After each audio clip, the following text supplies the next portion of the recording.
오늘 이 아침에 우리에게 주신 하나님의 생명의 말씀은 신약성경 169페이지 요한복음 13장 1절에서 7절까지 말씀입니다. 요한복음 13장 1절에서 7절까지 말씀을 제가 봉독해 드리겠습니다. 하나님 말씀을 경청하시기 바랍니다. 6월절 전에 예수께서 자기가 세상을 떠나 아버지께로 돌아가실 때가 이른 줄 아시고 세상에 있는 자기 사람들을 사랑하시되 끝까지 사랑하시니라. 마귀가 벌써 시몬의 아들 가룟 유다의 마음에 예수를 팔려는 생각을 넣었더라. 저녁 먹는 중 예수는 아버지께서 모든 것을 자기 손에 맡기신 것과 또 자기가 하나님께로부터 오셨다가 하나님께로 돌아가실 것을 아시고 저녁 잡수시던 자리에서 일어나 겉옷을 벗고 수건을 가져다가 허리에 두르시고 이에 대야에 물을 떠서 제자들의 발을 씻으시고 그 두르신 수건으로 닦기를 시작하여 시몬 베드로에게 이르시니 베드로가 이르되 주여 주께서 내 발을 씻으시나이까. 예수께서 대답하여 이르시되 내가 하는 것을 내가 지금은 알지 못하나 이후에는 알리라. 아멘. 오늘은 요한복음 13장 1절에서 7절까지 말씀을 중심으로 섬김, 그 크신 가르침이라는 제목으로 하나님 말씀을 선포하도록 하겠습니다. 이 땅에 성도의 모습이 어떠한 모습이어야 하는가? 우리가 교회를 다니잖아요. 그 예수 믿는다고 하잖아요. 그러면 교회에 다닌다, 예수님을 믿는다라고 하는 우리 성도가 어떤 모습이어야 하겠습니까? 우리 옆 사람에게 이렇게 한번 고백합시다. 당신이 꼭 주님 닮기를 바랍니다. 시작. 예. 왜냐하면 여러분의 모습이 주님의 모습이 없으면 오히려 성도라는 것이 누가 될 때가 있어요. 야, 저 사람이 교회 다녔냐? 깜짝 놀랐네. 이렇게 되면 안 되잖아요. 이것이 우리가 주님의 모습, 우리 하나님의 모습을 닮았다, 이런 것을 신학적으로 따지면 교회론이라고 합니다. 교회론. 교회론은 이 땅에 주님의 모습을 실현하는 곳, 이 땅에 주님의 모습이 가장 많이 드러나는 곳이 바로 교회여야 되는데, 성경에서 말하는 교회는 예수 그리스도의 몸이라고 그럽니다. 그러니까 교회는 예수 그리스도의 몸이니까 예수님의 모습이 있어야 된다는 것이죠. 그리고 교회의 머리를 누구라고 그러죠? 예수님. 우리는 교회의 각 지체라고 합니다. 그렇기 때문에 우리가 교회의 지체다, 그리스도의 몸에 붙어있는 몸의 일부분이다 라고 말할 때는 몸만 예수님이 아니라 각 지체, 우리의 손가락, 발가락, 우리의 모습조차도 주님의 모습이 닮아 있어야지 아름다운 교회의 모습을 이끌어 간다는 것이죠. 여러분 주님을 닮아가고 있습니까? 제가 늘 가르쳐 드리지만 아멘은 그렇게 되기를 원합니다, 그렇게 될 줄로 믿습니다 라는 뜻이거든요. 여러분 주님의 모습 닮아가기를 원하십니까? 예, 우리가 주님의 모습을 닮아가야지만 세상이 우리가 교회의 모습, 주님의 모습이 있구나라는 것을 알게 된다는 것입니다. 그래서 우리가 교회를 섬길 때에 사용하는 그 용어가 servant leadership이라고 합니다. 이 섬김의 리더십에 대해서 처음 시작한 분 중에 한 분이 로버트 그린리프라는 사람입니다. 이분은 AT&T에 입사해서 38년 동안 근무하며 경영연구 담당 부회장으로 은퇴할 때까지 이 로버트 그린리프는 회사와 직장 속에서, 교회 속에서 서번트 리더십, 우리가 섬김의 리더십이 어떤 것인가를 연구하면서 은퇴를 했습니다. 그 후에 12년 동안 MIT와 하버드 비즈니스 스쿨에서 이 섬김의 리더십에 관해서 계속해서 강연을 하게 되는데, 이 강연하면서 모아둔 이 책이 바로 Servant Leadership이라는 책입니다. 그런데 이분이 이 Servant Leadership에 대해서 책을 쓸 때에 동기가 된, 영감이 된, 이 책을 쓰게 된 배경이 된 하나의 스토리가 있는데, 그것이 뭐냐면 유명한 소설가 중에서 헤르만 헤세라는 소설가가 있잖아요. 그 헤세가 쓴 소설 중에서 Journey to the East라는 동방으로의 여행이라는 소설에서 영감을 얻고 서번트 리더십에 대해서 강연을 하기 시작합니다. 헤르만 헤세의 동방으로의 여행이라는 소설의 줄거리는 귀족을 비롯한 상류층 사람들이 이 동방으로 순례 여행을 떠나게 되었습니다. 이렇게 단순한 이야기를 헤르만 헤세가 쓰게 되는데, 그러나 이 간단한 구도의 소설 속에 주인공이 등장하는데 많은 귀족들이 아니라 레오라는 한 섬김의 종, 그러니까 이 여행객들이 떠날 때에 한 섬김의 종이 있는데 그 사람이 레오다라고 말하면서 이 동방 순례에 관한 소설을 쓰게 됩니다. 이 레오라는 사람은 귀족의 일행의 온갖 심부름과 그 허드렛 일, 그러니까 잡일을 옆에서 도와주는 사람이었습니다. 그런데 이 순례객들이 매번 순례를 떠날 때 레오라는 사람이 있을 때에 귀족들은 다 리더들이잖아요. 그러니까 자기 나름대로 계획을 짜고 순례를 생각해서 계획대로 간다라고 생각했는데 한 번은 이 레오라는 종이 사라져 버렸습니다. 그러니까 갑자기 순례객들이 평상시에는 잘 했었는데 레오라는 이 섬기는 사람이 빠져버리니까 혼돈에 빠지게 되고 뿔뿔이 흩어져서 자기 주장만 하다가 결국은 여행 자체가 무산되어 버리더라는 것이죠. 그러면서 일행들이 모여서 생각해 봅니다. 이전에는 여행이 순조롭게 잘 됐는데 왜 여행이 순조롭게 되지 않을까를 생각해 보니까 나름대로 똑똑하고 지혜가 있고 리더십이 있다라는 그 귀족들이 우리가 리더를 잘해서 이 순례의 여행이 이루어진 것이 아니라 결국은 이 한 종 레오라는 사람이 우리를 잘 섬겨주었기 때문에 이 순례 여행이 잘 되었다라고 결론을 짓는 소설입니다. 그러면 헤르만 헤세는 이 레오, 섬김의 정신을 어디에서 배웠을까요? 우리가 이분의 헤르만 헤세의 그 배경을 보면 부모님이 인도 선교사였습니다. 그렇기 때문에 어릴 적부터 예수님에 관해서 늘 들어왔었다는 것이죠.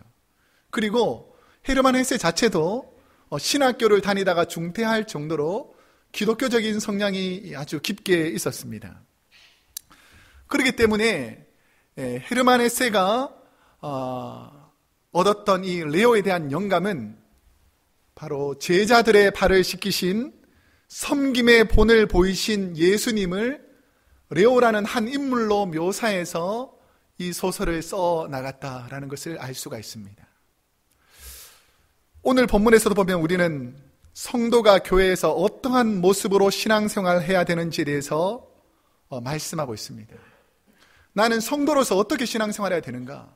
내가 교회에서 리더다, 내가 교회를 이끌어간다 라고 말할 때에 내가 큰 소리 내고 내 주장하고 내 생각을 말하는 사람이 리더다라고 생각했었는데 교회에서 일어나는 진정한 리더는 그런 사람이 아니더라는 것입니다. 그러면서 예수님께서 오늘 본문을 통해서 십자가에서 돌아가시기 전에 이 땅에 제자들을 남겨두고 가실 예수님께서 제자들의 발을 씻기는 이 스토리가 죽음을 앞두신 예수님에게 왜 제자들에게 말씀하셨는지에 관한 이유가 나오는 것입니다. 죽음을 앞둔 분들, 생애의 마지막을 앞둔 암 환자들은 하루하루를 어떻게 보낼까요? 이제 내 생활이 3개월밖에 남지 않았다. 만약에 여러분의 삶이 6개월밖에 남지 않았다라고 하면 여러분들은 그 남은 시간이 3개월, 6개월밖에 없다면, 아니 한 달밖에 없다면 여러분은 어떻게 보내겠습니까? 이때까지는 자기의 생각과 자기 뜻대로 생을 살았다면 이제 조금밖에 남지 않은 이 마감하는 시간은 뭔가 의미 있고 소중하게 보내려고 하겠죠. 그처럼 예수님께서도 이제 생의 마지막 순간이 다가온다라는 것을 깨닫게 되면서 이제 내가 제자들에게 가르쳐 줄 시간이 며칠 남지 않았다라는 것을 아시고 제자들에게 오늘 가르쳐 주시는 말씀이 제자들의 발을 씻기는 일입니다. 예수님이 돌아가시기 전에 제자들에게 오늘 본문에서 보면 무엇을 가르치고 있는가? 자, 1절 말씀을 우리 한번 함께 읽어보겠습니다. 1절 시작.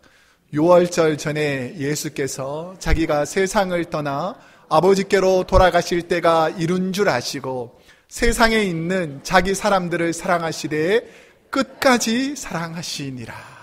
아멘.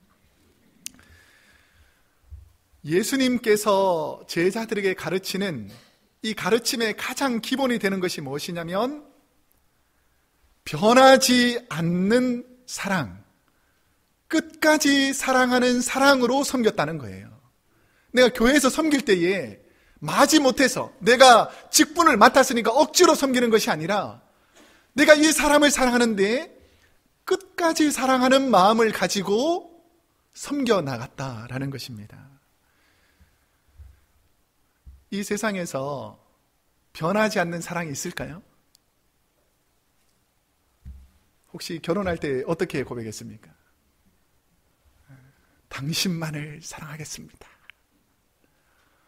그런데 시간이 지나면서 말 안 듣고 화가 나게 하고 그러면 어떻게 될까요?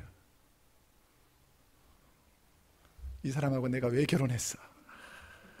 내가 이렇게 고생하려고 결혼했냐? 저만 이렇게 생각하는 건 아니겠죠?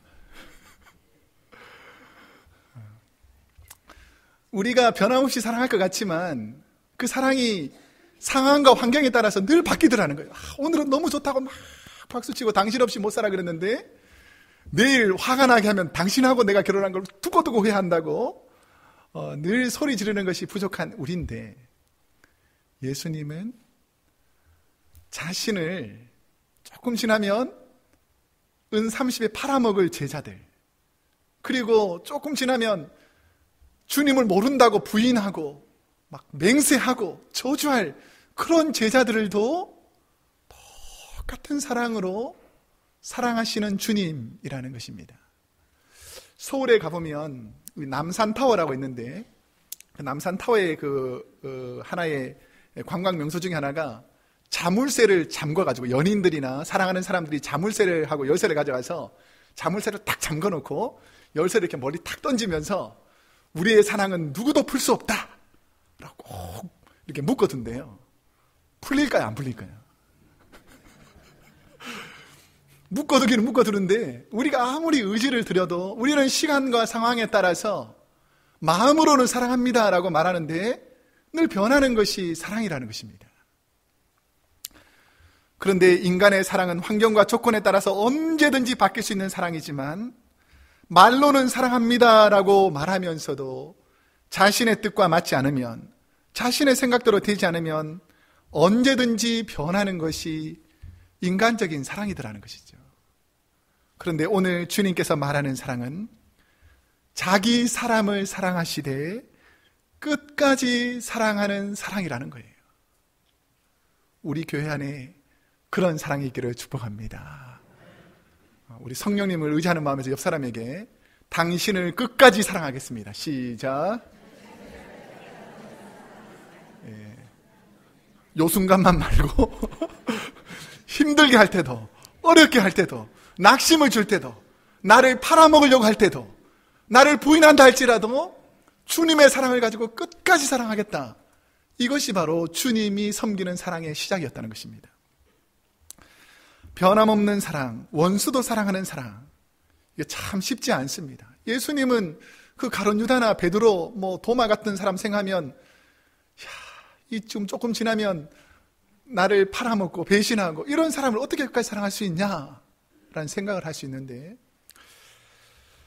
어제 뉴스를 보니까 그 이슬람 급진적 순위파인 IS가 우리 몇 주 전에는 티니지 박물관에 폭탄테러를 일으켜서 많은 사람을 죽였습니다.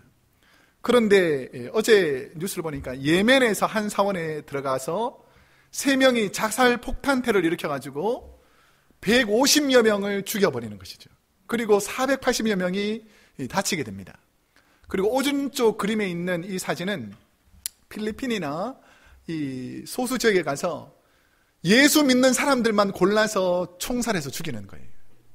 그러니까 얼마나 악랄하고 죄악이 많은지 모릅니다. 특별히 이 IS에서는 남성들은 무조건 다 죽여버리고 여성들은 강제로 송노예가 되어서 이슬람으로 개종하지 아니하면 무참하게 다 죽여버립니다. 상식선에서 도저히 받아들이기 쉽지 않은 행동을 하고 있는 것입니다. 여러분, 이런 사람 사랑할 수 있겠어요? 저는 목회자지만 믿음이 부족해서 그런지 저런 사람을 주님 어떻게 사랑할 수 있습니까? 라고 생각할 수 있고, 저런 사람은 당연히 하나님께 벌 받아야 되는 거 아닙니까? 라고 생각할 수 있는데, 우리 주님은 조금 지나면 나를 팔아먹을 가룟 유다도, 조금 있으면 배반할 베드로를 위해서도 사랑하시되 끝까지 사랑하면서 그 제자들의 발을 씻기고 있는 주님의 사랑을 너희가 깨달아야 한다라고 말씀하고 있다는 것입니다. 조금 더 현실적으로 생각해 보면, 만약 여러분이 힘들 때 도와주었는데 자신이 원하는 대로 하지 않았다고 거짓으로 모함해서 수를 걸고 나를 감옥으로 가게 했다면 여러분, 그 사람 용서할 수 있겠습니까? 가까이 있을 때는 늘 형님, 언니, 아부 하면서 늘 가까이 하던 사람이 갑자기 배신하고 저주하고 욕을 한다면 여러분이 참을 수 있겠습니까? 부족한 우리는 이 상황을 도저히 받아들일 수 없는데, 우리 주님의 상황은 뭐냐면 그 사람을 사랑하시되 끝까지 사랑하더라는 거예요. 끝까지. 그 베드로와 가룟 유다가 누구일까요? 우리는 많은 사람들이 옆에 있는 사람을 생각하는데, 우리는 어쩌면 가룟 유다처럼 베드로처럼 주님 앞에서 늘 배신하고 연약할 수 있는 상황임에도 불구하고, 나 같은 죄인이 어떻게 하나님께 인정받을 수 있는가, 나 같은 죄인이 어떻게 주님 앞에 무릎 꿇을 수 있는가라고 생각할 수 있는 부족한 우리를 위해서도 우리 주님은 우리를 사랑하시되 끝까지 사랑하시는 주님이라는 것이죠. 이것이 바로 하나님의 은혜인 줄로 믿습니다. 예수님은 제자들에게 어떤 가르침으로 본을 보여주셨는가? 자, 4절과 5절 말씀을 우리 한번 함께 읽어보겠습니다. 시작. 저녁 잡수시던 자리에서 일어나 겉옷을 벗고 수건을 가져다가 허리에 두르시고 이에 대야에 물을 떠서 제자들의 발을 씻으시고 그 두르신 수건으로 닦기를 시작하여. 아멘. 이 섬김이라는 말은 헬라어로 디아코니아라고 하는데, 이 디아코니아라는 이 말, 섬김이라는 그 자체가 시중 드는 일, 봉사하는 일이라는 것입니다. 그 예수님께서 섬긴다라는 것은 뭐냐면, 내가 스승인데 뭔가 가르쳐야지 이런 의미가 아니고, 섬김의 시작은 내가 그들의 종이 되어서 시중 들듯이 하는 것이 진짜 섬김이라는 것이죠. 이것을 기독교적인 용어로서 말하면 예수 그리스도의 몸인 교회와 하나님의 영광을 위해 겸손과 온유함으로 봉사하는 성도의 헌신을 섬김이라고 한다는 것이죠. 그래서 섬김에서 제일 중요한 이 두 나라가 있다면 겸손함으로 섬겨야 된다는 것입니다. 내가 이렇게 잘났으니까 너희도 날 따라해라, 이런 섬김이 아니라 철저히 종의 모습으로 겸손해지는가. 두 번째는 온유함이 있느냐는 거, 온유함. 자, 이런 분이 혹시 있으면 양심에 찔려서 목사님을 욕하지 마시고 회개하시기를 바랍니다. 부엌에서 설거지하는 분들이 있는데 두 종류의 사람이 있어요. 할렐루야 성령 받았냐면서 계속 기쁨으로 설거지하는 분이 있고, 어떤 분들은 어이구 왜 안 와? 나만 하고 있어요. 어이구 화가 나. 이런 분이 있어요. 똑같은 일을 하고 있는데, 똑같이 봉사하고 섬기고 있는데, 한 분은 겸손과 온유함으로 하니까 기쁨이 넘치는데, 한 분은 똑같은 섬김과 봉사를 하고 있다고 하면서도 원망과 불평을 하면 그 섬김이 아무 소용이 없다는 것입니다. 여러분, 주님이 억지로 한 것이 아니에요. 가룟 유다가 날 팔을 건데 내가 이건 내가 발만 씻고 그냥, 이런 섬김이 아니라 진실로 사랑하는 마음으로 가룟 유다의 발을 씻기면서, 주님, 이 가룟 유다 돌아오게 해주십시오. 이 베드로 지금은 큰 소리 치지만 언젠가는 낙심할 베드로인데 하나님 다시 회복시켜 주십시오라는 그런 마음으로 겸손과 온유함으로 발을 씻겨 나갔다는 것입니다. 본문에서 발을 씻길 때에 누가 먼저 본을 보이셨는지를 잘 아셔야 됩니다. 오늘 본문에서 보면 남들이 나를 대접해 주기를 바라면서 내가 섬기는 것을 알아주지 않고 내가 인정받기를 원하는데도 불구하고 성도들이 나를 알아주지 않기 때문에 낙심하면서 섬기는 모습이 아니라는 것이죠. 이 당시 중동 지역에는 모래바람이 많이 불어서 먼지가 많이 나서 보통 사람들이 맨발로 샌들을 신고 다녔습니다. 그래서 뜨거운 햇볕에 그리고 먼 거리를 오는 분들이 집 안으로 들어오면 발이 뜨거울 거 아니에요. 그러니까 이분들의 발을 처음에 찬 물로 이렇게 깨끗하게 씻겨주고 제일 낮은 종이 이게 마사지 하듯이 씻겨주면 여행객들이 피로가 회복되고 이 종들을 통해서 다시 원기를 회복하게 되는 그런 것입니다. 그러니까 이 발을 씻겨준다는 것은 아주 소중하고 귀중한 일이죠. 그런데 오늘 본문 4절을 자세히 보면 보통은 밖에서 들어올 때 바로 발을 씻겨줘야 되는데 지금 언제 발을 씻겨드리고 있는가 시점을 보면 저녁 잡수시던 자리라는 거죠. 그러니까 이 표현을 바꾸어서 생각해 보면 그 전까지 제자들 중에 어느 누구도 서로의 발을 씻겨주는 사람이 아무도 없었다는 것이고 심지어는 스승이신 주님의 발을 씻기는 데에도 아무런 관심이 없었다는 것입니다.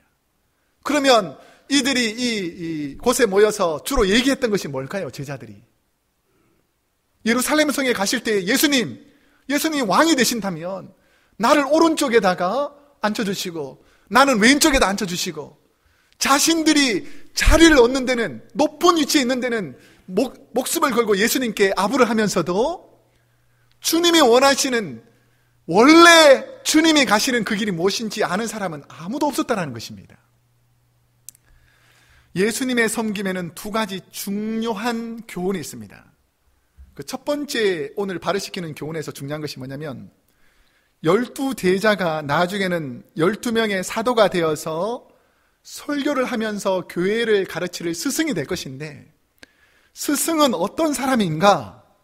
스승의 덕목은 말로서 누구를 가르치는 사람이 스승이 아니라 몸으로 모범을 보이는 사람이 스승이다라는 것을 가르쳐 주시고자 제자들에게 손수 발을 씻기고 있다는 것이죠. 또 하나의 중요한 교훈은 뭐냐면 주님이 발을 씻기면서 너 왜 발을 씻기지 않았냐? 왜 내가 하는 교훈을 네가 진짜 깨닫지 않았냐? 꾸지람하면서 가르친 교훈이 아니라 그들이 언젠가는 깨달을 것이라는 그 마음을 가지고 사랑의 마음으로 제자들의 발을 씻겼다라는 것입니다. 2014년 3월 24일에 보면 24일 날 팍스 31이라는 곳에서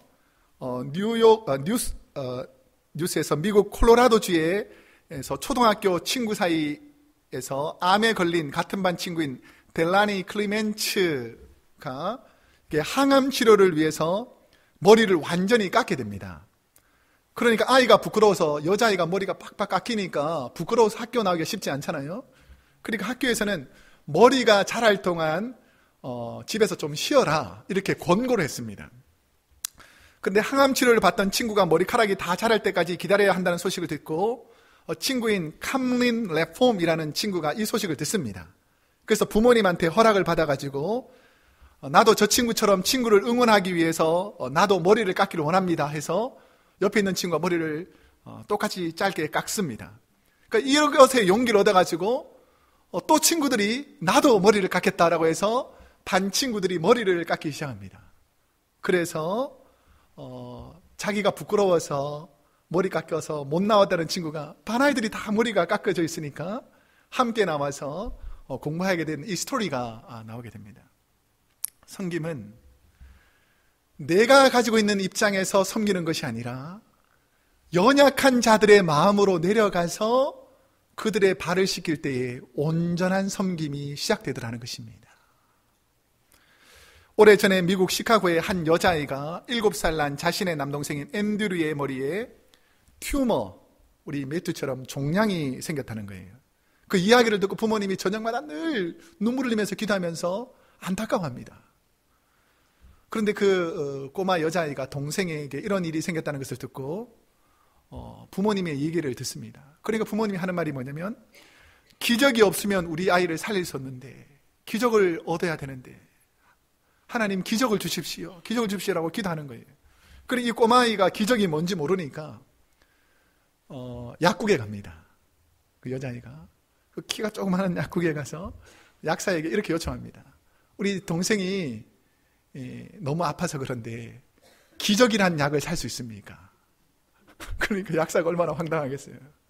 그런데 그 옆에 있던 한 신사가 너 기적이란 약을 왜 살라 그러냐? 라고 물어봤습니다. 그러니까 동생이 아파요. 아빠가 그러는데 기적이 없으면 살릴 수가 없대요. 병원비가 없어서 기적이 없으면 제 동생은 살릴 수가 없는데 제가 그래서 돈을 가져왔어요. 자기가 평상시에 모아뒀던 그 저금통, 이제 오래 전이니까 이게 어느 정도 가치인지 모르지만, 그래서 너 이거 얼마 가져왔냐? 라고 말하니까 제가 가지고 있는 돈 전부가 1달러 11센트라는 거예요. 그러니까 그때 당시에는 어느 정도 가치가 있는지 모르지만 그 정도 돈을 가지고 온 거예요. 그러니까 하는 말이 뭐냐면 그 꼬마가 만약에 모자라면 나중에 와서 다 갚을 테니까 기적을 사달라는 거예요. 그러니까 그 신사가 그 꼬마의 여자의 말을 듣고 너희 집이 어디냐? 라고 그곳으로 가게 됩니다. 너무 진지한 아이가 이렇게 말하기 때문에 그 부모님에게 이야기를 듣고 그 아이 수술을 해주기로 결정합니다. 이분이 누구냐면 세계적인 뇌수술 전문의이며 신실한 신앙인 칼 암스트롱이라는 박사님이셨는데, 시카고에 학회가 있어서 찾아와서 잠시 약국을 들렀는데 이 꼬마를 만난 것입니다. 그래서 하나님의 은혜로 얻은 의사의 직분을 연약한 이웃을 위해서 돕겠다라고 수술을 시작하려고 했는데, 이 아이의 수술이 너무 보통 의술로는 수술을 장담할 수 없는, 살릴지 죽을지 알 수 없는 그런 수술을 하게 된 거죠. 그런데 이 수술이 정말 기적적으로 성공적으로 이루어져서 그 동생이 살아납니다. 그러면서 암스트롱이 뭐라고 고백하냐면, 동생을 향한 누나의 기도가 하나님을 통해 기적이 일어나게 했다라고 고백하더라는 것이죠. 저와 여러분은 가던 길을 멈추고 주변의 연약한 분들을 위해서 혹시 섬기는 마음이 있습니까? 저는 이 글을 읽으면서 많이 회개했습니다. 나랑 전혀 상관없는 사람, 내가 보기에는 이 사람에게 도움을 줄 필요가 없다고 생각하는 사람들이 많이 있잖아요. 그럼에도 불구하고 내게 주신 재능이 하나님께 주신 것이라면, 여러분 발 씻는 것이 힘들다고 어렵다고 생각하면 힘든 일이지만 발을 씻을 수는 있잖아요. 연약한 자를 도울 수 있는 마음만 있다면 할 수 있는 일이잖아요. 그 주님의 거룩한 가르침을 깨달을 수 있는 믿음이 있기를 축복합니다. 요한복음 13장 14절에서 우리 주님께서 뭐라고 말씀하셨는지 한번 함께 읽어보겠습니다. 시작. 내가 주와 또는 선생이 되어 너희 발을 씻겼으니 너희도 서로 발을 씻는 것이 옳으니라. 꼭 그럴 필요는 없지만 우리 옆 사람에 이렇게 고백합시다. 당신이 힘들 때 제가 도와드리겠습니다. 시작. 당신이 힘들 때 제가 도와드리겠습니다. 당신이 힘들 때 날 아는 척 하지 마세요. 이렇게 하면 안 되고, 당신이 힘들 때 제가 도와드리겠습니다. 이게 바로 섬김의 시작입니다.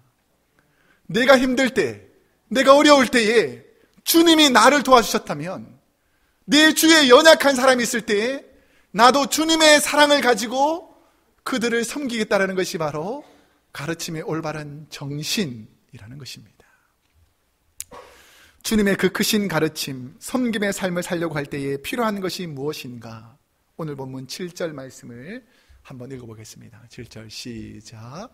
예수께서 대답하여 이르시되 내가 하는 것을 내가 지금은 알지 못하나 이후에는 알리라.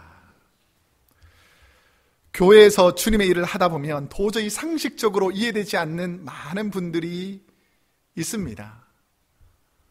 이게 식사를 하다가 다 드셨으면 어떻게 해야 될까요? 먹었던 것을 다 들고 부엌에 갖다 놔야 되죠. 예, 그런데 어떤 분은 깜빡 잊고 얘기하다가 놓고 갈 때가 있잖아요. 그러면 어떻게 해야 될까? 1번, 그 사람을 붙잡아서 갖다 놓으러 간다. 2번, 심각하게 째려보면서 욕을 한다. 3번, 내가 갖다 놓는다. 몇 번? 예. 내가 갖다 놓으면 아무 문제가 없는데 괜히 불러가지고 왜 안 갖다 놓냐고 싸우고, 아니면 뒤에서 계속 그 사람 욕하면 누구 말이 힘들어요? 여러분, 섬김은 남들이 실수로 깨닫지 못해서 못하는 일들을 내가 먼저 깨달았다면 내가 먼저 하는 것이 섬김입니다. 근데 우리는 잘못된 생각이 많아가지고 꼭 가르치려고 뭔가 징계하면 잘 될 줄 알고, 근데 우리 주님은 그렇지 않았다는 것입니다. 비록 제자들이 못 깨달아도 주님은 주님께서 먼저 깨달으셨기 때문에 그들의 발을 말없이 씻겨 나갔다라는 것이죠. 근데 우리도 시간이 지나고 그 뜻을 알게 되면 답답했던 순간이 이해될 때가 옵니다. 섬김도 마찬가지라는 거죠. 지금 당장에는 주님의 섬김의 의미를 모르는 제자들이 나중에 주님이 돌아가신 다음에 그 섬김의 의미를 깨닫고 자신들도 똑같이 주님처럼 섬기는 모습을 보이더라는 것입니다. 테레사 수녀가 미국을 방문해서 한 도시에서 간증을 하고 나오는데 여자교우 한 분이 테레사 수녀를 붙들었습니다. 나는 지금 너무 힘들어 자살하려고 결심하고 있습니다. 도저히 더 이상 이 환경에서는 살아갈 수가 없습니다. 라는 말을 듣고 테레사 수녀가 이 여인에게 부탁합니다.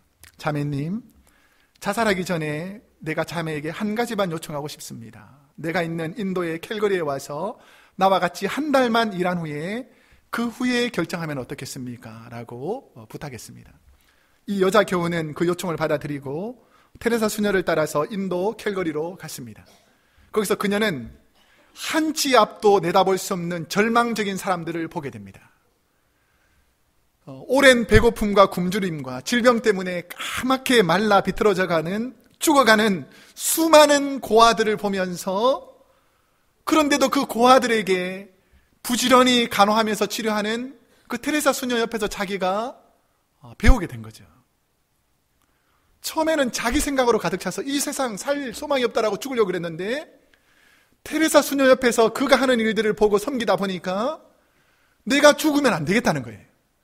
내가 섬기면 지금 가난하고 굶주린 많은 아이들이 살아나기 때문에 이 아이들을 살리는 것이 얼마나 중요한 일이라는 것을 그 테레사 수녀 옆에서 배우게 되고, 그 삶을 통해서 삶의 의미를 깨닫게 되더라는 것입니다.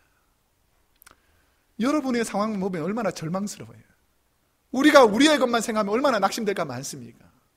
그런데 주님이 하신 일들을 보면 우리가 해야 될 일들이 분명히 있다는 것입니다. 오늘도 섬김이 필요한 분이 있고, 나의 손, 나의 연약한 부족한 도움이 필요한 분들이 있다는 것을 잊지 말아야 한다는 것입니다. 지금은 힘든 순간이 있어도 시간이 지나면 왜 주님이 이 고난과 시련을 주셨는지 알 때가 옵니다. 저와 여러분의 교회를 위해서 봉사하고 연약한 자를 위해서 돕는 것이 지금은 힘들고 손해보는 것 같고 어리석어 보이지만, 그 섬김의 결국이 영혼을 살리고 교회를 튼튼히 하는 것이라면 그 주님의 섬김이 오늘 저와 여러분에게 있기를 축복합니다. 이제 말씀을 맺겠습니다. 여러분은 지금 여러분 자리에서 주님처럼 허리에 수건을 두르고 연약한 자들을 위해서 무릎 꿇을 준비가 되어 있습니까? 우리 교회 다음 주면 섬기는 사람들, 섬기는 자. 우리 교회는 직분자, 권세 있는 자 이렇게 말하지 않고 교회의 전체 우리 요람에 보면 직책이 섬기는 자입니다. 섬기는 자. 섬긴다라는 것은 주님의 모습이 우리 안에 있어야 된다는 것이죠. 저는 우리 교회 귀한 일꾼들이 섬기는 분들이 되기를 축복합니다. 예수님이 이 땅에 오신 이유는 연약한 우리에게 진정한 섬김이 무엇인지 가르쳐 주시기 위해서 제자들에게 오셨다라고 말씀해 주시는 것이죠. 그 섬김이 우리 교회를 지탱하는 힘이 되고, 이 섬김이 주님 닮아가는 힘이 되고, 이 섬김이 이 제게 믿지 않는 영혼들에게 크로스웨이 교회는 주님 닮은 교회다 라는 그 섬김의 모습이 오늘 저와 여러분에게 있기를 축복합니다. 기도하겠습니다.